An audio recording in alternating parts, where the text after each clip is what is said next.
안녕하세요, 댓글입니다. 입춘이 한참 지났어요.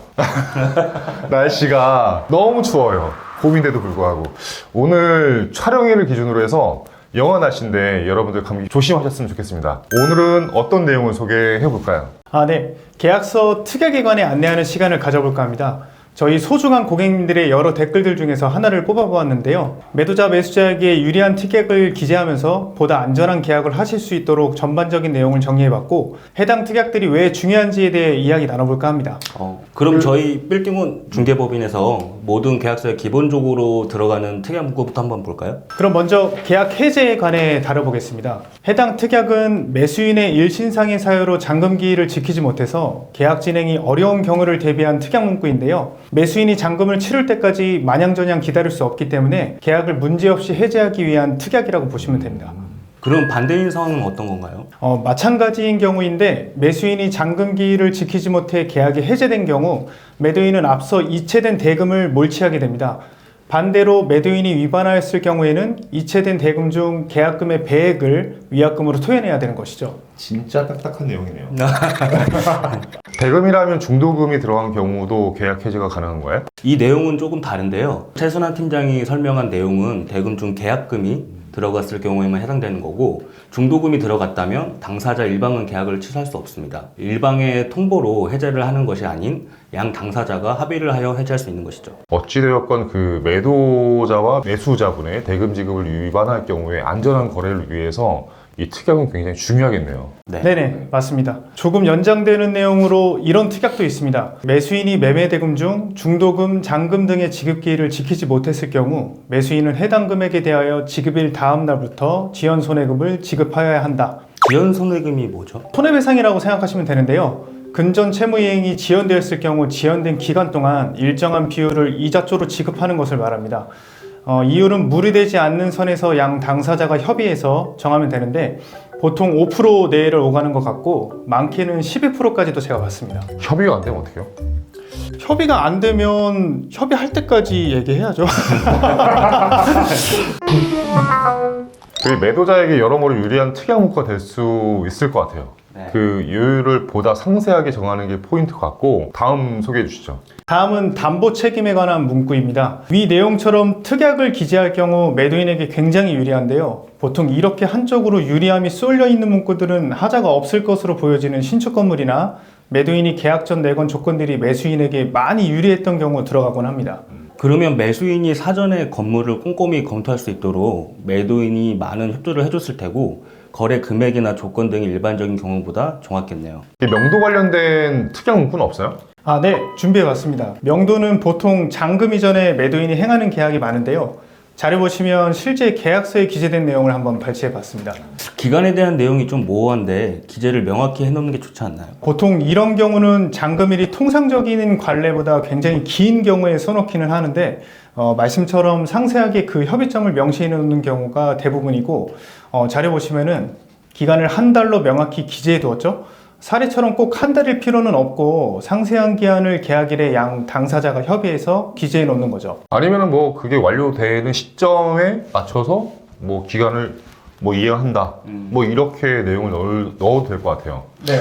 그래서 혹시 모를 변수를 특약 문구로 미연에 방지할 수 있겠네요. 이제 매수인과 관련된 특약 문구에 대해서 한번 얘기 나눠보시죠. 계약일 당일 매수인은 임대 내역과 임대료를 다시 한번 체크하고 이 내용이 잔금일에 변동이 있으면 참 난감한데요.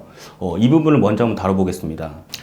잔금일 당일 앞서 체크한 내역들에 대해 변동이 있는 경우 매도인이 책임진다는 것을 구체적으로 특정한 문구입니다. 이와 비슷한 맥락이 한 가지 더 있습니다. 자료 보시면 계약일에 확인한 등기상 내용이 변동되지 않아야 하는 것이죠. 가압류, 가처분이 걸려 있거나 추가 근저당권이 잔금일에 확인이 되면 거래를 원만히 마무리하기는 힘듭니다. 이런 경우를 대비해 기본적으로 들어가는 특약 문구입니다. 이게 기본적인 내용이지만 어디서는 명시를 안 할 수도 있고 또 체크를 해봐야겠네요. 예. 그렇죠? 잔금 전에 들어가면 좋은 문구가 또 있을까요? 네, 준비해봤습니다. 자료 보시면 소유권이 이정 등기되려면 잔금일 당일 매도인이 근저당이 말소되어야 하고 임대료 및 각종 공과금도 정리가 끝나 있어야 합니다. 매도자가 원만히 준비할 수 있도록 저희가 잔금 전에 도움을 드리고 있지만 혹시 모를 경우를 대비해서 위 내용을 꼭 넣어두곤 합니다.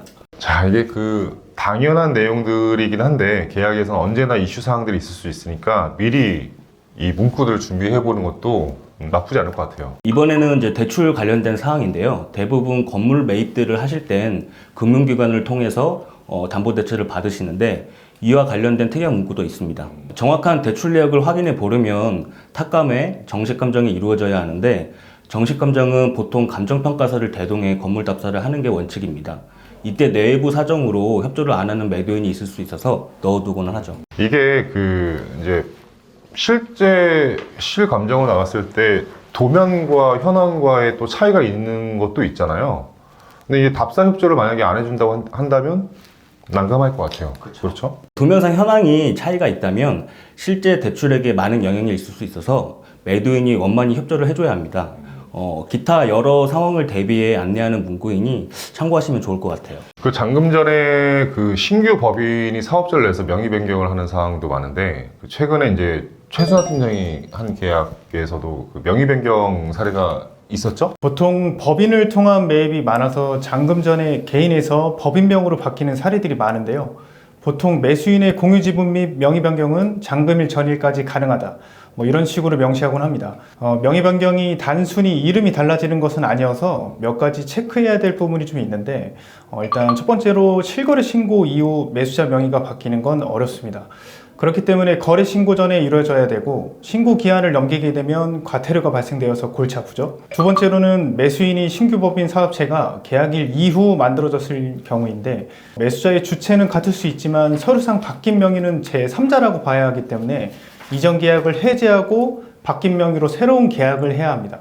이렇게 되면 계약금을 반환하고 다시 이체해야 되는 번거로움이 있죠. 그래서 세 번째로 좀 더 안전하고 번거롭지 않은 절차로 진행할 수 있는 방법이 있습니다. 채권 양수도 계약서나 금전 소비대차 같은 약정서를 작성하는 방법인데요. 매도 매수 간 오간 대금을 확인하고 바뀐 매수인 명의로 사실상 승계했다는 내용을 매도인이 확인해주는 서류입니다. 약정서 작성 없이 명의 변경을 진행한다면 등기관이 보기에 전매처럼 보여질 수도 있고 세법상 문제가 될 소지가 있기 때문에 계약금을 소명하기 위한 증명서류가 반드시 필요하다는 점 참고해보세요. 굉장히 복잡하네요. 그죠? 저희 빌딩오는 이런 상황을 사전에 알기 쉽게 정리해서 안내 중이니까 걱정 안 하셔도 될 것 같아요. 네.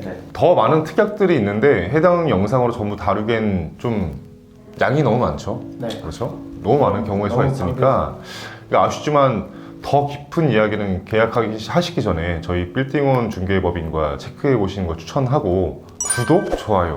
댓글 알림 설정까지.